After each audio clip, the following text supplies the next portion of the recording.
ஈரோடு கிழக்கு தொகுதி இடைத்தேர்தலில்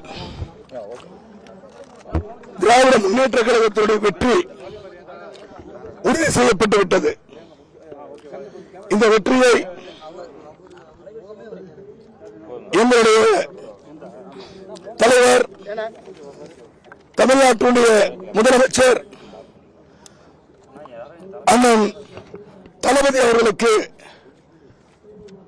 சமர்ப்பிக்கின்றோம். அதேபோல இந்த வெற்றிக்கு மிகவும் உறுதுணையாக இருந்த அன்பிற்குரிய அண்ணன் இளந்தலைவர் உதயநிதி அவர்களுக்கும் இந்த இடைத்தேர்தலை பொறுப்பேற்று என்னை வழிநடத்தி நேரடியாக மக்களை சந்தித்துதான் நம் ஓட்டுகளை பெற வேண்டும் என்று சொல்லி ஈரோடு கிழக்கு தொகுதி பார்முலா என்ற ஒரு புதிய பார்முலாவை உருவாக்கி மாபெரும் வெற்றியை பெற வைத்த எங்களுடைய மாவட்டத்தினுடைய அமைச்சர், எனது அன்பிற்கும் மரியாதைக்கும் உரிய அண்ணன் சு முத்துசாமி அவர்களுக்கும் இந்த நேரத்தில் எனது நன்றியை தெரிவித்துக் கொள்கின்றேன். அதோடு மட்டுமல்ல, இந்த ஈரோடு கிழக்கு தொகுதியில் எவ்வளவோ பேர் எதையோ சொன்னாலும் கூட, விதவிதமாக பரப்புரைகள் மேற்கொண்டாலும் சரி, திராவிட முன்னேற்ற கழகத்தை தோற்கடிக்க வேண்டும் என்கின்ற ஒரே ஒரு நோக்கோடு எங்கள் தலைவர் சொன்னார். எதிரிகள் அத்தனை பேரும் ஒன்று சேர்ந்து வந்தாலும் சரி, தனித்தனியாக வந்தாலும் சரி, அனைவரையும் நாங்கள் களத்திலே சந்திக்க தயாராக இருக்கிறோம் என்று சொன்னார். அவருடைய கூற்றுப்படி இன்றைக்கு கிட்டத்தட்ட 46 வேட்பாளர்கள் இந்த களத்திலே நின்றாலும், நான் ஏற்கனவே கொடுத்த பேட்டியிலே சொல்லியிருக்கிறேன், 46 பேர் இருந்தாலும் திராவிட முன்னேற்ற கழகம் தான் முதல் வேட்பாளராக இருக்கிறது என்று சொல்லி இன்றைக்கு வெளிவந்திருக்கின்ற ஏறத்தாழ வெற்றி உறுதியாக இருக்கின்ற நிலையிலே இன்றைக்கு திராவிட முன்னேற்ற கழகம் மட்டும் சுமார் 75% வாக்குகளை பெற்று மிகப்பெரிய வெற்றியை இந்த உதயசூரியன் சின்னம் பெற்றிருக்கிறது. இந்த வெற்றி என்பது ஈரோடு கிழக்கு தொகுதியினுடைய வெற்றி அல்ல. தொடர்ந்து நாங்கள் தேர்தல் பிரச்சாரத்தில் நானும் சரி, என்னுடைய மாண்புமிகு அமைச்சர் அண்ணன் முத்துசாமி அவர்களும் சரி, எங்களுடைய மரியாதைக்குரிய தலைவர் அண்ணன் தளபதி அவர்களும் சரி, இளந்தலைவர் உதயநிதி அவர்களும் சரி, ஒவ்வொரு இடத்திலும் இந்த கிழக்கு தொகுதியை பற்றி பேசுகின்ற பொழுதெல்லாம் சொல்வார்கள், இந்த கிழக்கு தொகுதிக்கான தேர்தல் அல்ல, 2026 தேர்தலுக்கு கட்டியம் கூறுகின்ற சான்று கூறுகின்ற தேர்தல் என்று சொல்வார்கள். அந்த அடிப்படையில் இன்றைக்கு 75% மக்கள் ஒட்டுமொத்தமாக திராவிட முன்னேற்ற கழகத்தை ஆதரித்திருக்கிறார்கள். உதயசூரியன் சின்னத்தை வெற்றி பெற வைத்திருக்கிறார்கள். எனவே 2026 இன்றைக்கு ஈரோடு கிழக்கு தொகுதியில் எப்படிப்பட்ட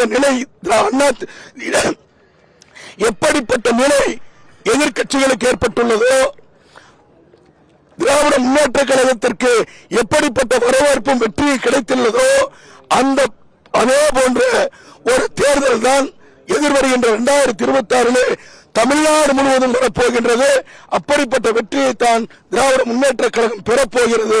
எனவே இந்த வெற்றிக்கு மிகவும் உறுதுணையாக இருந்த எங்கள் தலைவருக்கும், எங்களுடைய இளந்தலைவருக்கும், எங்கள் மாவட்ட அமைச்சருக்கும், எனக்காக பணியாற்றிய எங்களுடைய கூட்டணி கட்சியினுடைய அத்துணை தலைவர்களுக்கும் தோழர்களுக்கும், கூட்டணி எங்களோடு தோழமையோடு இருக்கின்ற அத்துணை சமூக நல அமைப்புகளுக்கும் என்னுடைய நன்றியை தெரிவித்துக் கொள்கிறேன். அதோடு மட்டுமல்ல, எங்களோடு எனக்காக பணியாற்றிய எனது அன்பிற்கினிய சகோதரர்கள், திராவிட முன்னேற்ற கழகத்தினுடைய ஈரோடு தெற்கு மாவட்டம் மற்றும் வடக்கு மாவட்டத்திற்கு உட்பட்ட மாநில நிர்வாகிகள், மாவட்ட நிர்வாகிகள், ஒன்றிய நகர கழகத்துடைய செயலாளர்கள், இன்னும் குறிப்பாக எங்களுடைய பகுதி கழக செயலாளர்கள், வட்டக்கழக செயலாளர்கள், வட்டக்கழகத்துடைய நிர்வாகிகள், BLA 2 BLC என்று சொல்லக்கூடிய வாக்குச்சாவடி முகவர்கள், அந்த வாக்குச்சாவடி குழுவினுடைய உறுப்பினர்கள் என ஒட்டுமொத்தமாக அத்துணை பேருக்கு இந்த நேரத்தில் என்னுடைய மனமார்ந்த நன்றியினை அவர்களுக்கு தெரிவித்துக் கொள்கின்றேன்.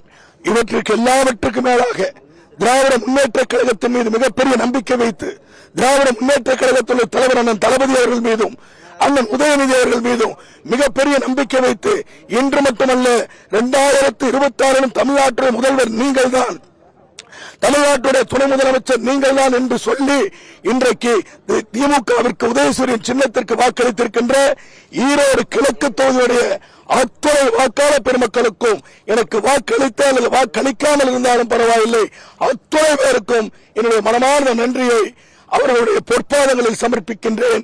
நன்றி நன்றி நன்றி. நாம் தமிழர் கடந்த தேர்தலை விட ஈரோடு ஃபார்முலான தொடர்ந்து சொல்லிட்டு வரேன். நீங்க கேட்கிற கேள்வியை குதர்க்கமா கேட்பீங்க, எங்களுக்கு தெரியும். என்னன்னு கேட்டீங்கன்னா ஈரோடு ஃபார்முலா வேற ஒன்றும் இல்லைங்க, நேரடியாக மக்களை சென்று சந்திப்பது, ஃபேஸ் டு ஃபேஸ் என்று சொல்கின்ற வகையில ஒரு அடி இரண்டடி அளவு வித்தியாசத்திலே மக்களை நேருக்கு நேர் சந்தித்து வீதி வீதியாக சென்று அவர்களை சந்தித்து அவருடைய குறைகளை கேட்டு அதை நிவர்த்தி செய்வதற்கான பணிகளை மேற்கொண்டு அதே நேரத்தில் அவர்களுக்கு என்னென்ன பிரச்சனைகள் இருக்கோ அதெல்லாம் குறித்தெடுத்து வந்து நாங்கள் வெற்றி பெற்று வந்தவுடன் இதையெல்லாம் செய்கிறோம் என்று வாக்குறுதி கொடுத்து விட்டு வந்திருக்கிறோம் அல்லவா, அதுதான் ஈரோடு ஃபார்முலா. ஏன்னா மக்களை நேருக்கு நேர் சந்தித்ததுதான் இன்னைக்கு 75% மக்களை ஆதரித்திருக்கிறார் என்று சொன்னால் அதற்கு இந்த ஃபார்முலா தான் மிகப்பெரிய வெற்றிக்கு காரணம். கடந்த தேர்தலை விட நாம் தமிழர் கட்சி 2 மடங்கு வாக்குகள் அதிகமாக பெற்றிருக்கிறது. இது எப்படி நீங்க பாக்குறீங்க? நான் வேற யாரை பத்தி நான் பேச விரும்பலைங்க. இந்த தேர்தலிலே இதுவரையிலும் இல்லாத அளவிற்கு 75% வாக்குகளை பெற்றிருக்கிறது. இதுல குறிப்பாக நீங்கள் சொல்ல வேண்டும், இதை எடுத்துக்கொள்ள வேண்டும் என்று சொன்னால் என்னுடைய தலைவர் அண்ணன் தளபதி அவர்கள் சொன்னார், ஈரோடு மாவட்டத்தில் இருக்கிற நீங்களே பொதுத் தேர்தலை போல சந்தித்து வெற்றி பெற்று விட்டு வாருங்கள் என்று சொன்னார். அண்ணன் உதயநிதி சொன்னார், தலைவர் என்ன சொல்லி இருக்கிறார் அந்த கட்டளை ஏற்று நீங்களே பாருங்கள் என்று சொன்னார். அவர்கள் எந்த அளவிற்கு எங்கள் மீது நம்பிக்கை வைத்து இதை சொன்னார்களோ, எந்த அளவிற்கு மக்கள் மீது நம்பிக்கை இருந்திருந்தால் எங்களை இப்படி வேலை பார்க்க சொல்லி இருப்பார்களோ அது மிகப்பெரிய வெற்றி அடைந்திருக்கிறது. அதனால வேறு யார் எவ்வளவு ஓட்டு வாங்கினாங்கிறத பத்தி எனக்கு கவலை இல்லை.